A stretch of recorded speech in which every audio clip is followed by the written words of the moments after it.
This is a set of instructions for how to speak with the devil, which, as those of you with any sort of brains at all might note, is a patently moronic proposition on the face of it, one likely to culminate in any number of thoroughly unpleasant fates. Honestly, it would probably be smarter to publish your credit card number on Facebook, or take up a career in crocodile wrestling. But then, that isn't going to stop you, is it? Not if you're seriously interested, at least. Technically, if you do everything just right, there's a fair chance you'll walk away scot-free. And that seems to be reason enough for some people to decide that it's a good idea. Especially if you're the fate-tempting, thrill-seeking, scare junkie type. Or the desperate type. Which brings me to a point of clarification I ought to make.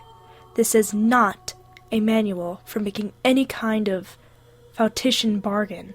You know, the whole sell your soul type of deal. Although if you happen to bring it up in conversation, he certainly wouldn't be one to refuse. Following through with such a foolhardy bargain, however, would necessitate removing some of the protections which you will put in place for your conversation. And I don't think I need to spell out for you why that would be a bad idea. If you're really mathematically impaired enough to want to trade something that will last an infinite number of years for something that might last about 90, tops, there are plenty of other rituals out there for you to follow. This one, if performed correctly, should only allow the two of you to talk. This, perhaps, begs the question of why exactly you would want to speak with the devil in the first place. Maybe some of you just like the idea of making small talk with extremely dangerous occult entities. But for the sake of the human race, I hope most of you aren't quite that stupid. Short answer is, he knows things. Things that some of you may have a deep, vested interest in finding out.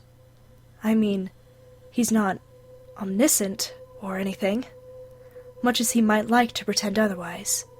He's not God. But he's definitely got a supernatural advantage over the kind of knowledge any human would be able to obtain. For example, he probably wouldn't be able to predict when the next World War will happen, or tell you the cure for cancer. But he could very well be able to predict the winning numbers of tomorrow's 500 million Powerball drawing, or tell you what deadly, undiagnosed condition might be affecting one of your loved ones. Of course, the Prince of Darkness doesn't just go around giving out winning lottery numbers to anybody who asks, and trusting any sort of information obtained from a being commonly described as the father of all lies is liable to land you in a worse situation than you were in when you started. However, if you're really dead set on finding something out, and you've exhausted all other options, there is a way to get accurate information out of the guy. You see, like so many of the more urban villains in popular culture, the devil has a bit of a penchant for games and gambling. Of course, the reason he likes them so much is that he almost always wins. Unless you happen to be a fibber named Johnny, or are being represented by Daniel Webster, you're probably going to get your ass handed to you. But if you're determined enough to want to face the risks and the long odds, there's a certain game the two of you could play to try to win the information you need. First things first, though. We'll start off with a description of the summoning process, then get into the rules of the game, some tips for how to play, and finally, of course, the inevitable litany of arcane shit that might go horribly wrong. In order to contact your conversational partner, you'll need to go to a church at midnight. It doesn't matter what kind of church. Large or small, old or new, liberal or conservative, as long as you're sure it will be empty. The last thing you want is for some preacher to walk in on you while you're in the middle of this, for the sake of the preacher's well-being, as well as your own. The process will probably work best if you try it on a new moon, or full moon, or Friday the 13th, or Halloween. The actual day is less important than the psychological effect it has on you. As long as you don't try it on Christmas Eve or something stupid like that, you should be fine. The time is important, though. You don't have to start or end your ritual at exactly 12 a.m. Greenwich Atomic Time or anything, but as a general rule of thumb, you ought to show up a bit before midnight and have everything set up by no later than 10 or 15 after. Show up a lot before midnight if you don't know how you're going to get in. Shockingly enough, most houses of God do tend to lock their doors at night, at least if there's no one there to watch over them. And remember, we want empty. Got it? There are, of course, certain things you need to bring, and certain things you can't bring. For this ritual, you will need a full can of salt. You won't need to use all of it, but it's always better to have more than you need than to have less. 7 candles, red or white being preferable.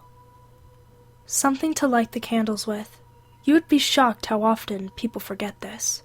Occult ritual or not, they aren't going to magically light themselves. A length of red string, rope, yarn, or thread. A full-length floor or wall mirror. Ideally, you'll want to find one of these already present in the church. They're a bit unwieldy to be lugging around with you during a break-in. However, if there really aren't any there, you'll have to bring your own. You might also find it useful to bring some markers, pencils, paper, a flashlight, and any sort of tools that might be necessary to secure your entrance into the church. You will not be permitted to bring in any electronic or timekeeping devices. This includes all cell phones, smartphones, tablets, e-readers, MP3 players, PDAs, calculators, wrist watches, pocket watches, kitchen timers, hourglasses, etc., etc., etc. Seriously, it's worse than the SAT. If you're one of those people that has your smartphone practically wired into your brain, don't worry.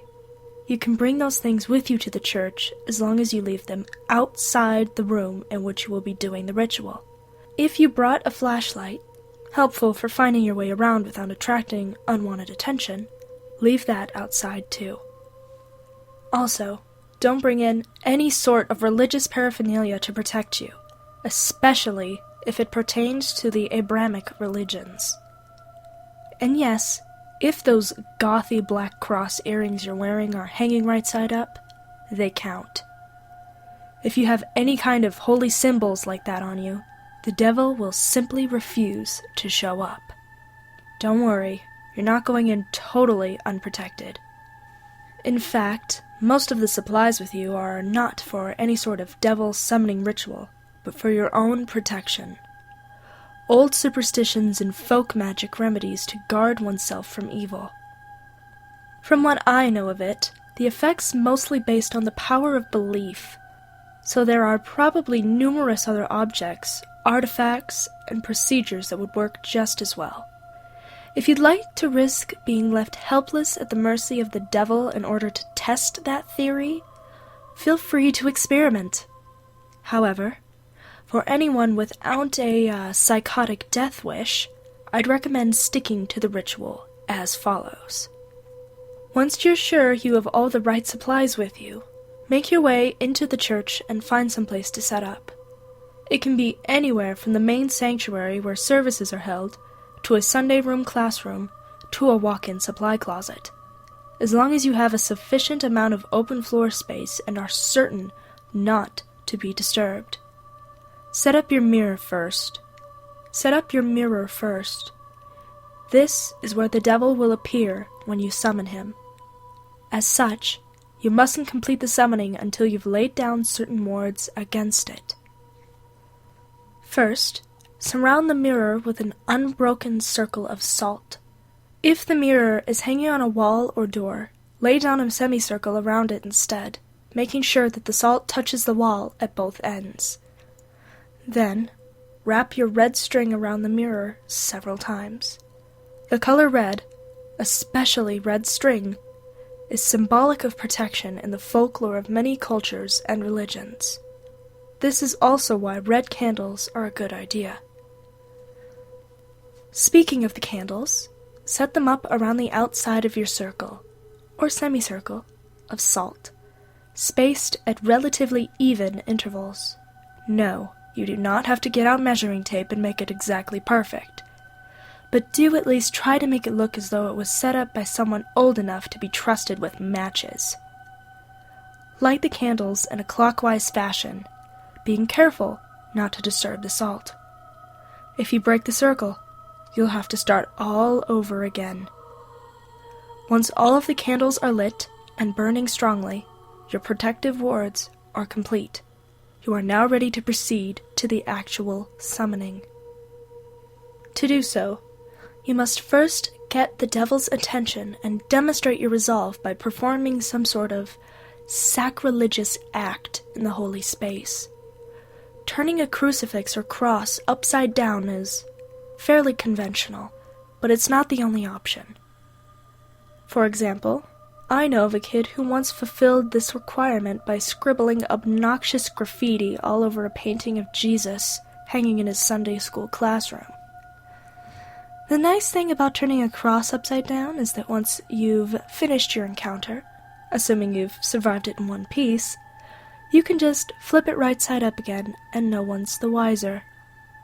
Sidestepping the relatively minor but still irritating risk of having your Sunday school turn into a reenactment of the Spanish Inquisition for the next month and a half. After you've finished doing whatever offensive thing you decided on, shut all doors to the room and turn off all of the lights, so the space is lit only by the candles. Face the mirror and stare deeply into it, concentrating on your desired outcome. There are no incantations, no arcane strings of Latin you have to recite. Just look into the mirror and wish as hard as you can for the devil to appear there. After a few moments of this, when you feel ready, close your eyes and count to 10. Then open them. If all has gone correctly, you will no longer see your own reflection. You will be looking at the devil, or, at least, looking at the way the devil has chosen to appear to you. Chances are, he won't look like your conventional red, horned demon with goat legs and a pitchfork, nor any other sort of terrible apparition. No point in scaring you off now. Better lure you in, make you feel safe. To that end, he generally takes the appearance of a fairly average, nondescript human being. If anything, he's prone to vanity and will lean towards the more attractive end of the spectrum. The only really frightening part of him will be his eyes.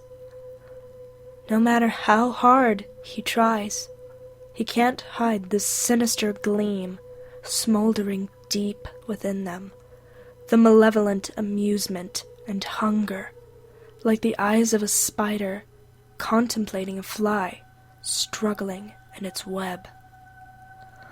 They're extremely confident, those eyes. Confident and without pity. Don't look into them too deeply, or you'll begin to feel helpless and paralyzed with dread, losing your hope and your will to fight. Since you'll probably just be standing there staring at him in shock for a few moments, having on some level expected for the ritual to fail, he'll initiate the conversation by asking you what it is you desire from him. If you can gather your wits long enough to string together a coherent sentence, you should respond with something like, I wish to challenge you in a game of question and response. Even if you don't get the words exactly right, he'll know what you mean, and he'll accept your request with a wide, predatory grin of anticipation. He's been playing this game for a long time, you see, and he's very good at it. Most humans, on the other hand, are very bad at it. This gives him a chance to, at the very least, thoroughly mess with your mind, and at most, well, we'll save that for the litany of shit that could go wrong. You'll have to play it very smart to avoid justifying his expectations. The general rules to the game are very simple, with a few caveats that can make things more complicated. He'll begin by asking you a question. He always initiates the game. It can be anything from a piece of obscure trivia to a riddle to an extremely personal inquiry.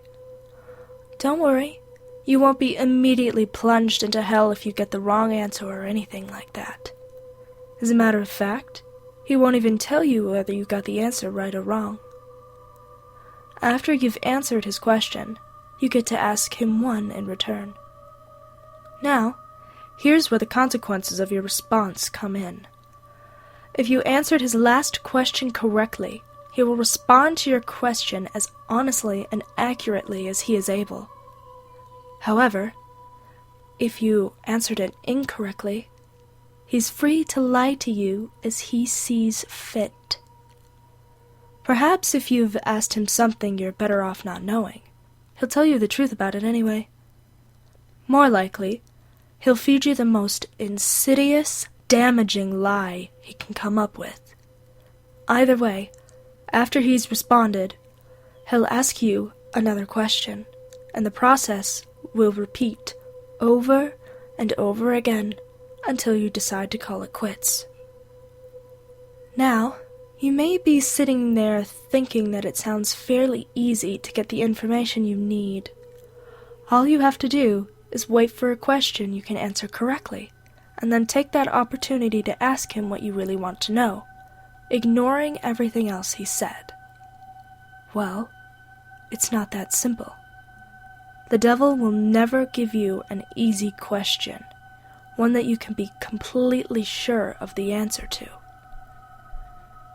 He may instead give you questions that you have some vague knowledge of, that you think maybe you know the answer to, but aren't really confident, thus forcing you to endlessly second-guess yourself, obsessing over whether or not you can trust the information that he gave you next. Perhaps you'll think that what he said was a lie, wish it was a lie, but be eternally consumed by doubt, unable to fully convince yourself that you were wrong.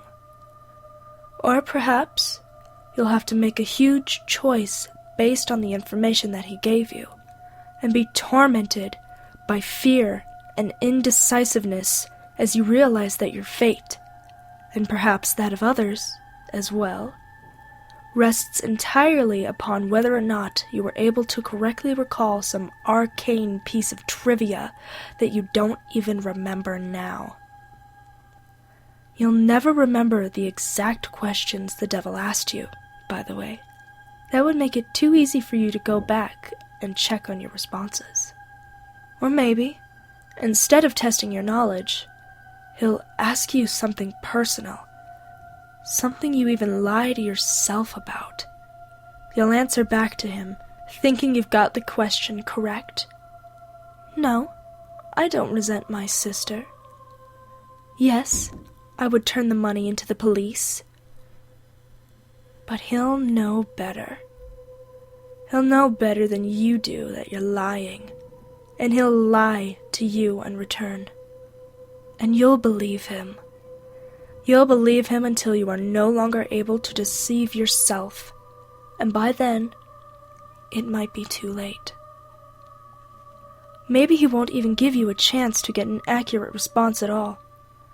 Maybe he'll just ask you endless strings of completely impossible questions, making you more and more frustrated and disheartened as you realize you'll never be able to force him to tell you the truth. Questions like, what was the exact height of Mount Everest in centimeters in the year 1666?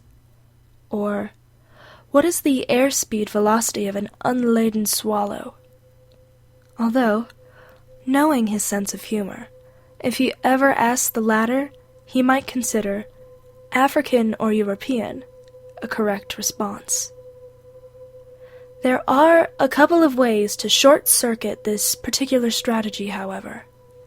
Additional rules and courses of action that make the game more interesting and prevent you from being stonewalled completely. Although in all honesty, he probably wants for you to try one of those options anyway. The first option is to ask him a riddle instead of a question. If you somehow manage to stump him and he answers the riddle wrong or gives up, he'll be obliged to give you a truthful response in your next question.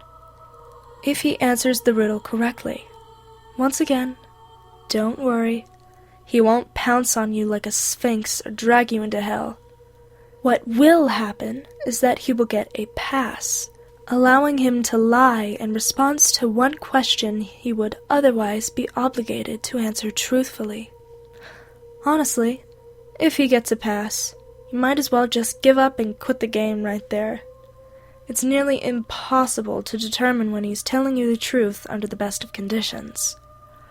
Adding another layer of complexity by constantly trying to figure out when and if he's used his pass. It's about enough to make any normal person's brain explode. There's no way. Just forget it. The second option is for you to take a dare from him. If you accept it and vow to follow through, then once again he'll have to answer your next question truthfully. If you choose instead to reject it, he'll get another pass. Now, before you freak out and reject that whole idea completely, you should know that he won't ask you to do anything overly dramatic or unspeakably evil, like blow up a hospital or murder somebody. As a rule of thumb, most dares won't involve direct loss of life or any major felonies. However, they certainly won't be easy. Inflicting severe pain on yourself, doing something that terrifies the shit out of you, cutting off a treasured relationship, publicly humiliating yourself or someone you love. All of these things and more, things you might not even be able to imagine, are completely on the table. If you're willing to go that far, to put yourself in that kind of position, you'll get your answer. However, if he manages to come up with one thing you simply can't or won't do, well, then once again you might as well just quit. One last thing, don't think you can just tell him you're going to do something, and then not do it. If you accept a dare, and then don't follow through with it, well, let's just say there will be consequences. Just suck it up and keep your promise, no matter what it was. Trust me, you're better off that way. Finally, when you've either gotten the information you wanted or given up on it completely, you may end the ritual by simply thanking the devil for accepting your request, bowing politely at the waist, and bidding him farewell. The surface of the mirror will seem to swim and flicker for a moment, and then you will be looking at your own reflection again. Only when you are absolutely certain that you are looking into your own two eyes again may you turn away from the mirror, flick the lights back on, and begin dismantling your protections. Now, and this is important, even if you haven't gotten the information that you wanted, you must end the ritual in this manner before 66 minutes have elapsed. Well, I suppose that technically you have 66 minutes and 6 seconds. Subtle, right? But if you're seriously going to try to cut it that close without any kind of timekeeping device, you're probably screwed anyway. I cannot emphasize enough how important it is that you keep to the time limit. I'll save the reason behind that for the end, but don't skip ahead. I've still got a few important tips on how to play. 1. Be very careful what sort of personal information you give out. Try not to talk about yourself, especially your emotions and problems, any more than absolutely necessary. This guy knows human psychology like the back of his hand, and he will get inside of your head. It's like talking to Hannibal Lecter. Give him enough to work with, and, even if you don't believe a single word he says, he will still find ways to fuck with your mind like nobody's business. If anything he asks you makes you even remotely uncomfortable, do not hesitate to lie through your teeth. There will be plenty of other questions. 2. On a similar note, try to keep the game on track and moving briskly. Unstructured interactions of any kind are to be avoided.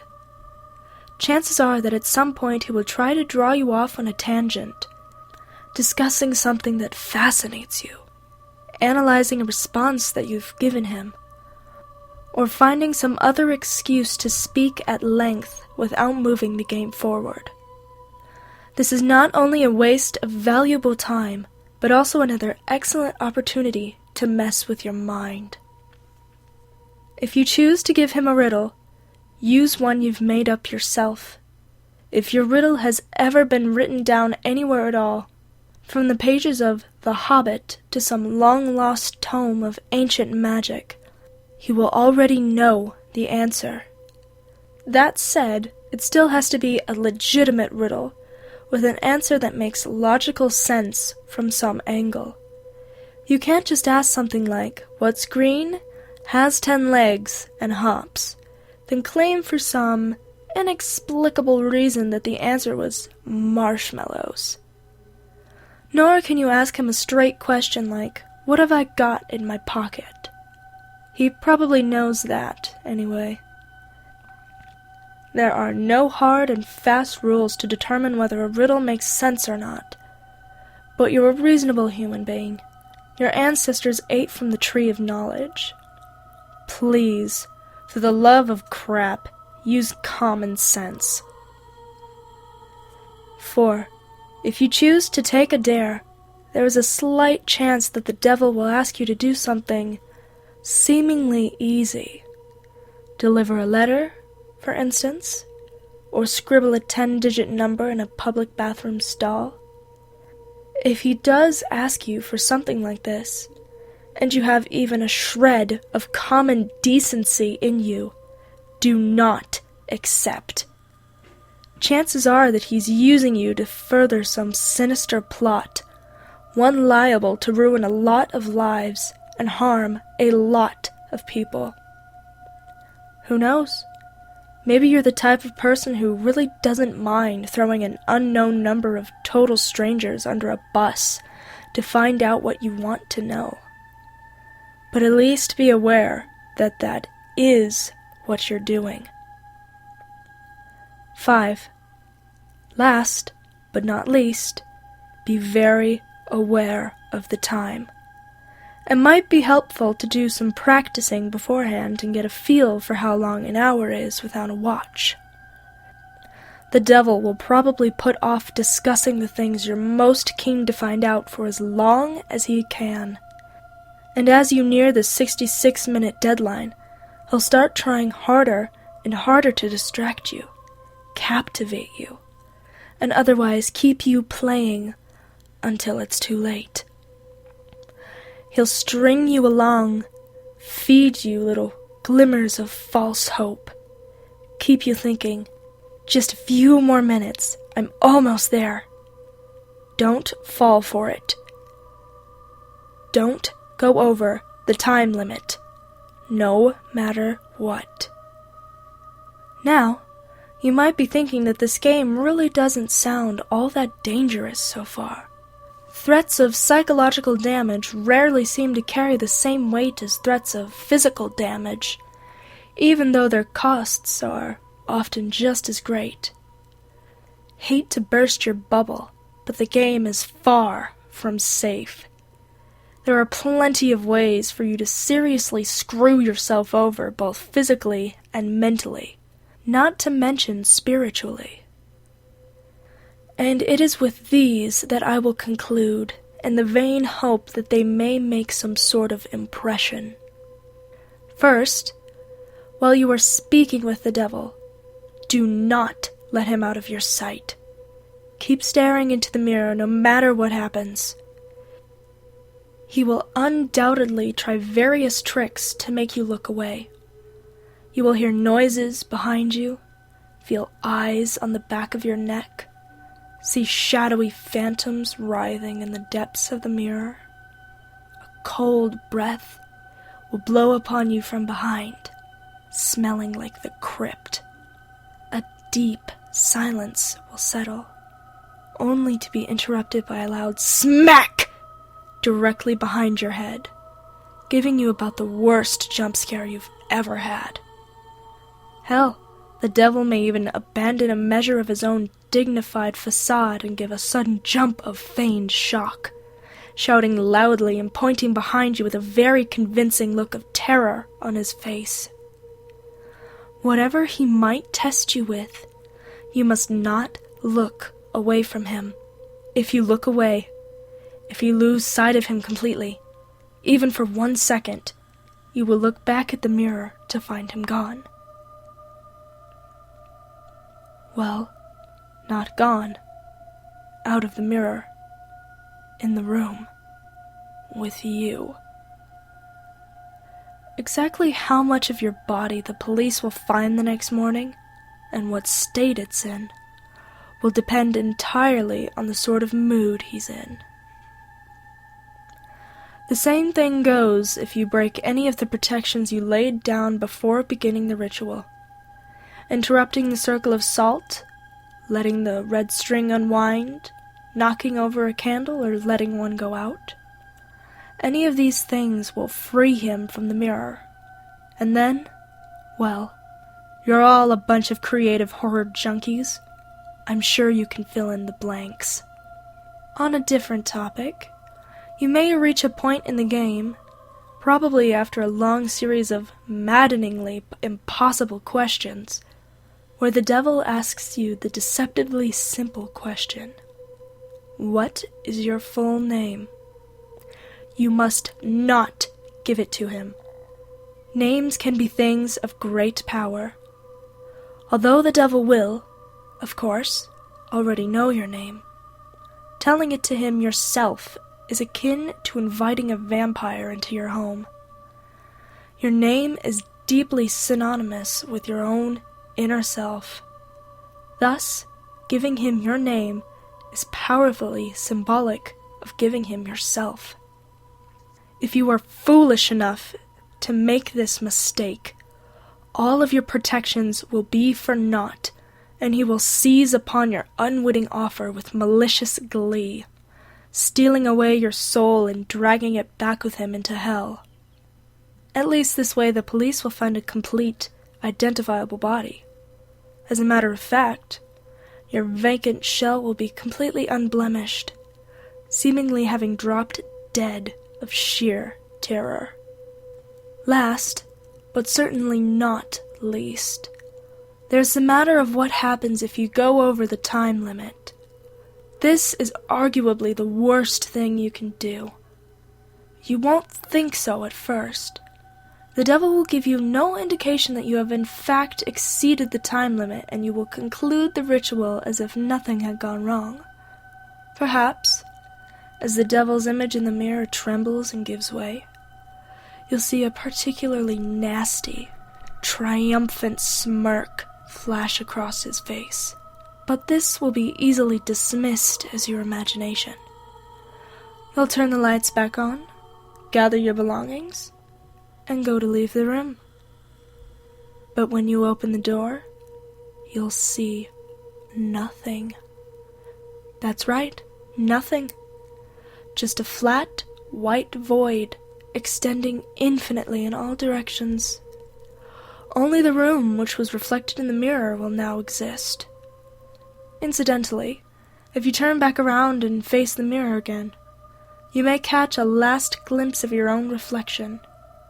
Perhaps it will even turn and favor you with a smirk and a cheeky wave before sweeping out the door into the perfectly normal church hallway outside.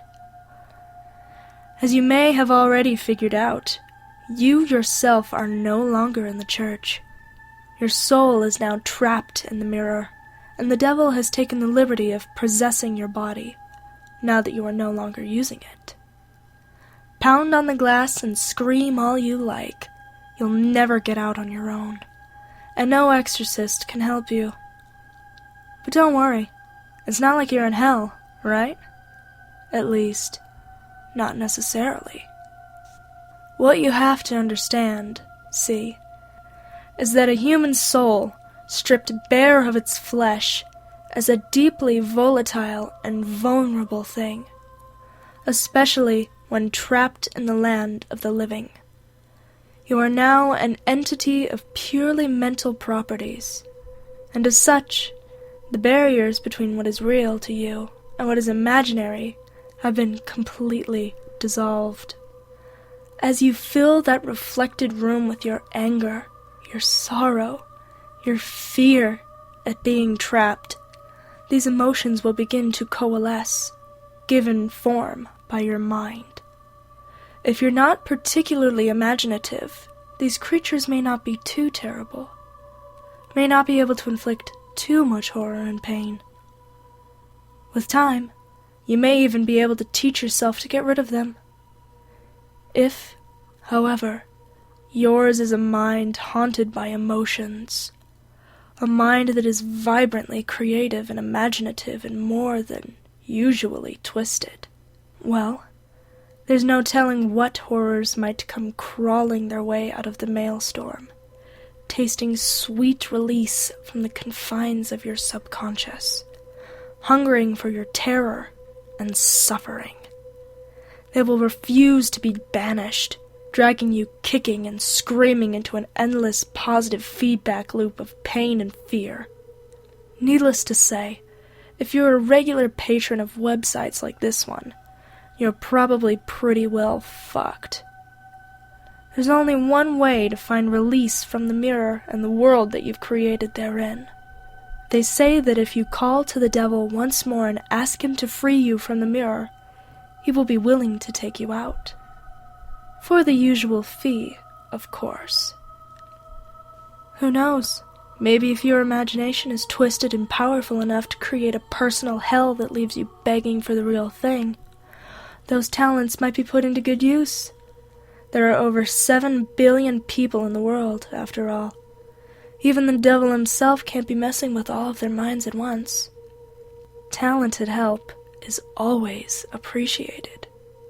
Of course, the corollary to your being trapped inside the mirror is that the devil now gets to do whatever he wants in your body until sunrise. Around that time, your body will mercifully drop dead from the strain of the possession. Autopsy will probably identify the cause as some kind of coronary event. Don't get too relieved, though. He's perfectly capable of stirring up plenty of trouble in those few hours. For instance, he may decide to do something big and dramatic, like purchase a large meat cleaver and go on a murder spree, starting with the names in your address book and working his way out to complete strangers if he has time. Or perhaps he'll focus on only one person, someone who trusts you completely, using your persona to get him or her alone and vulnerable, and then, well, no need to describe it here. Once again, I'm sure you can think of a few things. Starting to see why I called this the worst outcome yet?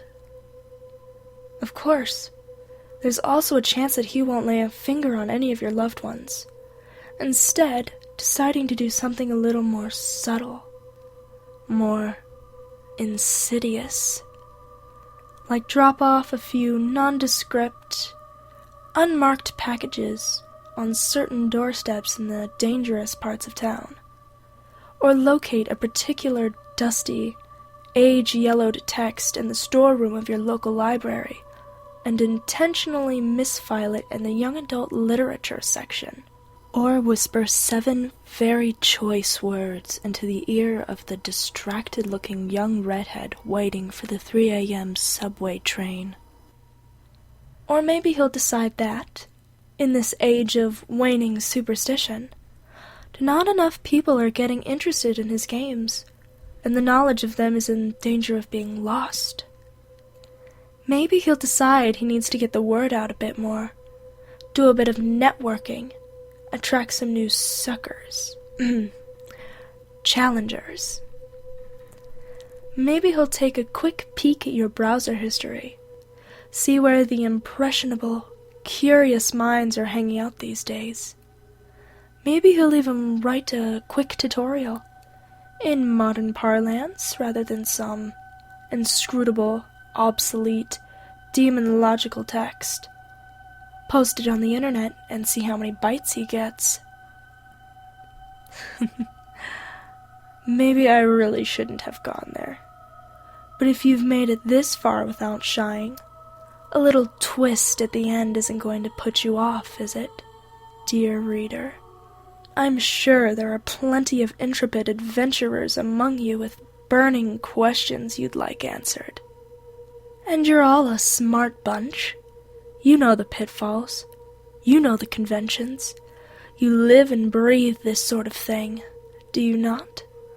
There's no way you'd fall into the obvious traps, right? You're not some Dick or Jane off the street, after all. You'd be bringing a whole new level of competition. You would...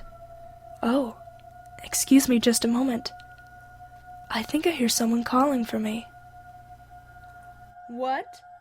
You want out that badly already? Must be one hell of an imagination you've got on you. Perfect.